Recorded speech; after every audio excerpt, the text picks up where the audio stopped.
നാരായണായ നമ. സ്വാമിയേ ശരണമയ്യപ്പ. നമസ്കാരം. എല്ലാ നല്ലവരായ പ്രേക്ഷകർക്കും തൃപ്പാദമഠം യൂട്യൂബ് ചാനലിൻ്റെ പുതിയൊരു വീഡിയോയിലേക്ക് സ്വാഗതം.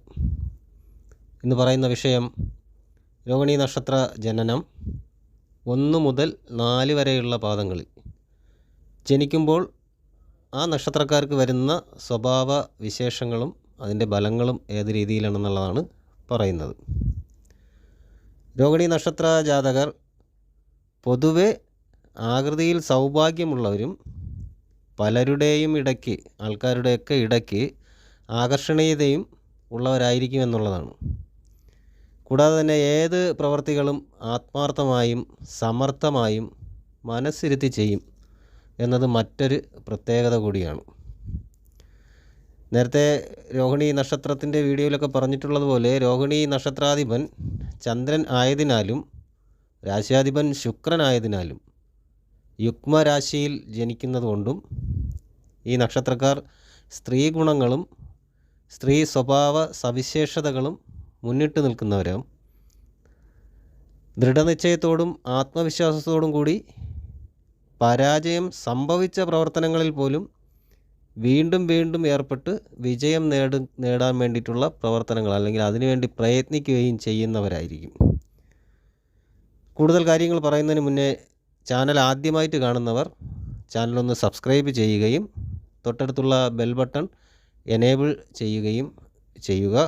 കൂടാതെ വീഡിയോ കാണുന്നവർ വീഡിയോ മുഴുവനായും കാണുവാനും ശ്രമിക്കണം. പല വിദ്യകളിലും നല്ല അറിവുണ്ടായിരിക്കും, അതായത് നിപുണരായിരിക്കും. എങ്കിലും ഒരു വിദ്യയിലും പൂർണ്ണത്വം ഉണ്ടായിരിക്കുകയില്ല എന്നുള്ളതാണ്. രോഹിണി നക്ഷത്ര ജാതകരുടെ രാശിചക്രത്തിൽ ബുധനും വ്യാഴനും ശുഭസ്ഥാനത്തല്ലെങ്കിൽ എഴുത്ത്, വായന എന്നിവയിലും കണക്കിൻ്റെ കാര്യങ്ങളിലൊക്കെയും മോശമായ അനുഭവങ്ങളായിരിക്കും വരുന്നത്. സ്വതന്ത്ര സ്വഭാവമായതിനാൽ തന്നെ മറ്റുള്ളവരുടെ അധികാരം അല്ലെങ്കിൽ അവരുടെ മേൽക്കോയ്മ അങ്ങനെയുള്ള കാര്യങ്ങളൊന്നും വകവച്ച് കൊടുക്കാറില്ല എന്നത് മറ്റൊരു കാര്യമാണ്. രോഹിണിയുടെ അധിപനായ ചന്ദ്രൻ സ്ത്രീ ഗ്രഹവും മാതൃകാരകനുമാണ് എന്നുള്ളത് കൂടി മനസ്സിലാക്കുക. സ്ഥാനമാനങ്ങൾക്കും പ്രശംസയ്ക്കും വേണ്ടി ഏതറ്റം വരെയും പോകുവാൻ രോഹിണി നക്ഷത്രക്കാർ തയ്യാറാകും. ശരീരസുഖത്തിനും ഇന്ദ്രിയ സുഖത്തിനും കൂടെ, അതായത് വലിയ രീതിയിൽ സ്ത്രീ സഹവാസത്തിനൊക്കെ വലിയ രീതിയിൽ താല്പര്യം കാണിക്കുന്ന ജാതകമാണ് അല്ലെങ്കിൽ നക്ഷത്രമാണ്. പുസ്തകമെഴുത്ത്, പ്രസിദ്ധീകരണം, കലാരംഗങ്ങൾ എന്നീ പ്രവർത്തനങ്ങളും എന്നീ മേഖലകളുമായിട്ടൊക്കെ ശോഭിക്കുവാൻ കഴിയും. എപ്പോഴും വൃത്തിയായും ശുചിയായും നടക്കുന്ന സ്വഭാവക്കാരാണ് രോഹിണി നക്ഷത്രക്കാർ. ദേഹസുഖഭോഗത്തിൽ താല്പര്യം കൂടുതൽ കാണിക്കാറുള്ളത് കൊണ്ട് പൊതുവെ തന്നെ അലസതയുള്ളതുകൊണ്ടും ഇവർക്ക് മൂത്രാശയ രോഗം, പ്രമേഹം, ക്ഷയം, ദുർമേധസ്, വായുക്ഷോഭം, കഫരോഗങ്ങൾ എന്നിവ ബാധിക്കുവാനുള്ള സാധ്യതയും വളരെ കൂടുതലാണ്. രോഹിണി നക്ഷത്ര ജാതകരുടെ ജാതകത്തിൽ ശനി ലഗ്നം 2, 5, 6, 7, 10, 11 എന്നീ ഭാവങ്ങളിൽ നിന്നാൽ ശനിയുടെ ദശാപകാര കാലങ്ങളിൽ ശുഭകരമായ ഫലങ്ങൾ വന്ന് ഭവിക്കും എന്നുള്ളതാണ്.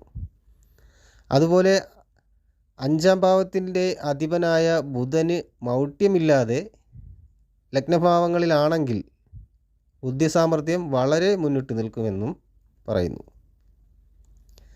ജാതകത്തിൽ ബുധനും ശുക്രനും നല്ല സ്ഥാനങ്ങളിൽ യോഗം ചെയ്താൽ വലിയ ഉന്നതി ലഭിക്കുമെന്നുള്ളതാണ്. ശനിയും ബുധനും 9ൽ യോഗം ചെയ്യുകയും രാഹു കുംഭത്തിൽ വരികയും ചെയ്താൽ തീർത്ഥാടന യോഗം വന്നു ഭവിക്കുകയും ചെയ്യും എന്ന് പറയാം. ചന്ദ്രൻ ലഗ്നത്തിൽ നിൽക്കുന്നത് വളരെ നല്ല ഫലങ്ങൾ തരുന്നതല്ല. സൂര്യനും ശനിയും 11ൽ വന്നാൽ ദീർഘയോഗം ഉണ്ടാവുകയും ചൊവ്വ 7ൽ വന്നാൽ ചൊവ്വാദശാകാലത്ത് നല്ല അനുഭവങ്ങൾ ഉണ്ടാവുകയും ചെയ്യും. ഇടവം, മിഥുനം, കന്നി, വൃശ്ചികം, മകരം, കുംഭം എന്നീ ലഗ്നക്കാരുമായും തിങ്കൾ, ബുധൻ, വെള്ളി, ശനി എന്നീ ആഴ്ചകളിലും ചെയ്യുന്ന പ്രവൃത്തികൾക്ക് അല്ലെങ്കിൽ ചെയ്യുന്ന ഇടപാടുകൾക്ക് നല്ല ഫലം ഉണ്ടായിരിക്കും എന്നുള്ളതാണ്. ഇവിടെ രാശിചക്രത്തിന് 360 ഡിഗ്രിയാണുള്ളതെന്ന് പറയുന്നുണ്ട്. ഈ 360 ഡിഗ്രികളെ 27 നക്ഷത്ര മേഖലകളായി വിഭജിച്ചിരിക്കുന്നു.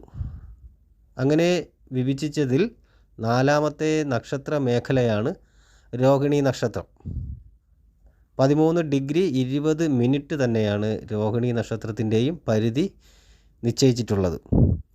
അതായത് രാശിചക്രത്തിൽ 40 ഡിഗ്രി മുതൽ 53 ഡിഗ്രി 20 മിനിറ്റ് വരെ രോഹിണി നക്ഷത്ര മേഖലയാകുന്നു. ഇടവം രാശി 10 ഡിഗ്രി മുതൽ 23 ഡിഗ്രി 20 മിനിറ്റ് വരെ എന്നാണ് കണക്കാക്കുന്നത്. ചന്ദ്രൻ ഈ നക്ഷത്ര മേഖലയിൽ പ്രവേശിക്കുന്നത് വരെയുള്ള കാലയളവിനെ രോഹിണി നക്ഷത്രം എന്ന് പറയുന്നു. അതായത് ചന്ദ്രൻ്റെ മേൽപ്പറഞ്ഞ സഞ്ചാര സമയത്ത് ജനിക്കുന്ന ശിശുവിൻ്റെ ജന്മനക്ഷത്രം രോഹിണിയായിരിക്കും എന്നതാണ്. രോഹിണി നക്ഷത്രം 1 മുതൽ 4 വരെയുള്ള പാദങ്ങളിൽ ജനിക്കുമ്പോൾ ഉണ്ടാകുന്ന സ്വഭാവ സവിശേഷതകളാണ് ഇനി പറയുന്നത്. രോഹിണി നക്ഷത്രം 1ാം പാദത്തിൽ ജനിച്ചു കഴിഞ്ഞാൽ അത് തെക്ക് വടക്കേ പ്രദേശത്തായിരിക്കും ജനനം. കുടുംബത്തിൽ അംഗവൈകല്യം സംഭവിച്ച വ്യക്തികളുണ്ടാവാം. മോഷണ സ്വഭാവം വന്നു ചേരും. ദാരിദ്ര്യം മുഖേന മോഷണം ചെയ്യാനുള്ള പ്രേരിതമായ കാര്യങ്ങളുണ്ടാവും. ഗുഹ്യരോഗങ്ങൾ വന്നു പെടാം. ദേഷ്യപ്രകൃതക്കാരായിരിക്കും എന്നിവയായിരിക്കും അതിൻ്റെ ഫലം വരുന്നത്. ഇനി രോഹിണി നക്ഷത്രം 2ാം പാദത്തിൽ ജനിക്കുകയാണെങ്കിൽ തെക്ക് വടക്കേ പ്രദേശത്തായിരിക്കും ജനനം. ശിവഭഗവാന്റെ സാന്നിധ്യമുള്ളൊരു പ്രദേശമായിരിക്കും. ഹരിജനവാസമായ പ്രദേശമായിരിക്കും. ഉയർന്ന നാസികയും വിഷമ സ്വഭാവവും തടിച്ച കൈകളും മാംസളകരമായ തോളുകളും വെളുത്ത നിറത്തോടു കൂടിയ ആളുമായിരിക്കും നക്ഷത്രം 2ാം പാദത്തിൽ ജനിക്കുമ്പോൾ. ഇനി രോഹിണി നക്ഷത്രം 3ാം പാദത്തിൽ ജനിച്ചാൽ കിഴക്ക് പടിഞ്ഞാറായിട്ടുള്ള പ്രദേശത്ത് തെക്കോട്ട് ദർശനമായ ഗൃഹത്തിൽ ജനനം. നല്ല ഭംഗിയുള്ള കണ്ണുകൾ, വളരെയധികം തലമുടി, മെഴുകുള്ള ശരീരം, മധുരമായ വാക്കുകൾ, ഗർവിഷ്ഠൻ, പ്രൗഢിയുള്ളവൻ, സമർത്ഥൻ എന്നീ രീതിയിലൊക്കെ ഫലങ്ങൾ വന്നു ചേരും. തുടർന്ന് രോഹിണി നക്ഷത്രം 4ാം പാദത്തിൽ ജനിക്കുമ്പോൾ കളത്ര ദുഃഖവും സന്താന ദുഃഖവും അനുഭവിക്കേണ്ടി വരുന്നവൻ, അല്ലെങ്കിൽ ഭാര്യ, സന്താനങ്ങൾ എന്നിവ നഷ്ടപ്പെട്ട് ആ ദുഃഖത്തിൽ കഴിയേണ്ടി വരുന്നവൻ എന്നുള്ളതാണ്. നീളമുള്ള നാസികയും ദൃഢമായ ശരീരവും സ്വജനങ്ങളായിട്ടുള്ള വിദ്വേഷവും, സ്വജനവിദ്വേഷിയും വലിയ കാലുകളും നേർത്ത രീതിയിലുള്ള തലമുടിയും ഉള്ള ആളായിട്ടായിരിക്കും ഫലം വരുന്നത്. അതാണ് രോഹിണി നക്ഷത്രം 4ാം പാദത്തിൽ ജനിച്ചാൽ വരുന്നത്. ഈ രീതിയിലാണ് 1 മുതൽ 4 വരെയുള്ള പാദങ്ങളിൽ ജനിക്കുമ്പോൾ ഉണ്ടാകുന്ന സ്വഭാവ മാറ്റങ്ങൾ. വീഡിയോ ഇഷ്ടമായാൽ അല്ലെങ്കിൽ ഉപയോഗപ്രദമാണെന്ന് തോന്നിയാൽ മറ്റുള്ളവർക്ക് കൂടി ഷെയർ ചെയ്ത് കൊടുക്കുകയും വീഡിയോ ലൈക്ക് ചെയ്യുകയും ചെയ്യുക. എല്ലാവരുടെയും നിർദ്ദേശങ്ങളും അഭിപ്രായങ്ങളും കമൻറ്റായി രേഖപ്പെടുത്തുക. ഏവർക്കും ശുഭദിനം നേരുന്നു. നന്ദി, നമസ്കാരം.